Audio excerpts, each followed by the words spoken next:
Good morning, guys. So a helpful tip for driving on ice like we have here. That's our that's city streets here in town. This morning. We got a bunch of sleet yesterday. It's supposed to snow a little bit on top of it later today, so it'll be even slicker. It's a helpful tip for driving on ice. Try to keep you from destroying your vehicle, maybe killing yourself. You drive like you have no brakes. So when you're rolling up to a stop sign like this one, you better be slowed down before you get there. Because if you drive like normal, you ain't gonna stop, and you better hope the intersection's clear. With throttle, go very easy on your throttle, or you're gonna put yourself in a ditch. It's ice. Nothing has traction on ice. Just try to walk on it. When you're turning, pretty much same deal. Turn like you about don't have any steering. Mind the song "Jesus Take the Wheel." It works sometimes, not all the time.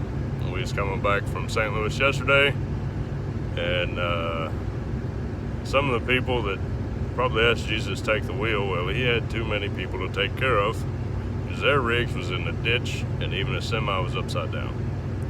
So when you're driving on anything slick, like I say, a helpful tip, drive like you have no brakes, like you have no steering, and easy on the accelerator.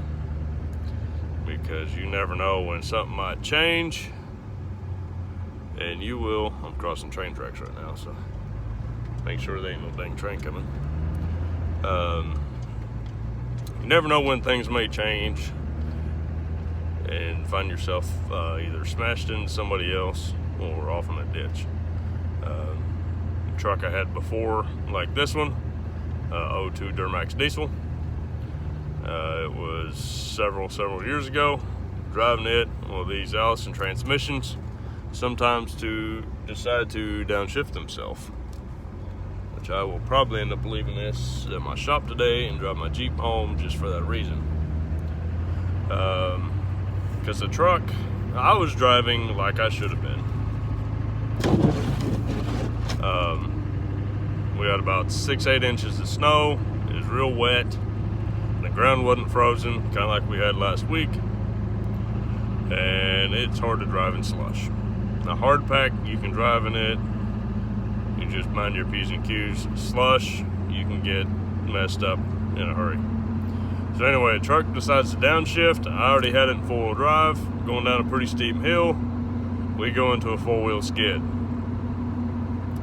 And one thing to help you out, to keep you from making matters worse, let your foot off the gas.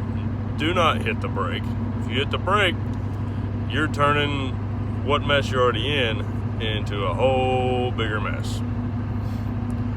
Thankfully, I played a lot as a kid out in the fields or on dirt roads, and so I found out real quick how to try to not make matters worse.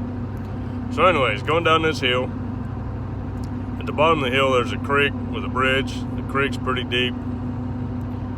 I'm going, oh geez, please let me go off in the ditch, which is pretty deep, before I get to the creek, because I sure don't want to go off in that creek, and I sure don't want to hit the bridge. So I'm counter steering the thing. We're completely sideways in the road, both directions. I say just kind of holding on. You just kind of take the steering wheel and steer it, trying to keep the thing straight, and that's about all you can do. Thankfully, the good Lord was looking after me, and he straightened me up before I got to the creek. Because for one, I didn't want to go off in the ditch. I'd run liability insurance on most everything I have. Well, I have full coverage, but I have a $1,000 deductible, so I might as well figure it as liability, because it's not going to pay worth a crap. So I got straightened up before I got to the creek, and by golly, when I got home, I stayed home for a little while. It was only a couple hours. Like I say, the ground was so warm, a couple hours, the snow was all melted off between the ground and the plow trucks, and so it was clear. Only reason I decided to go home was because I'd lost power at my shop and figured I had power at home. But anyway, that's helpful tips for today. Hopefully, maybe it'll help keep you guys out of the ditch or out of somebody else's car. Till next time, you guys have a good one.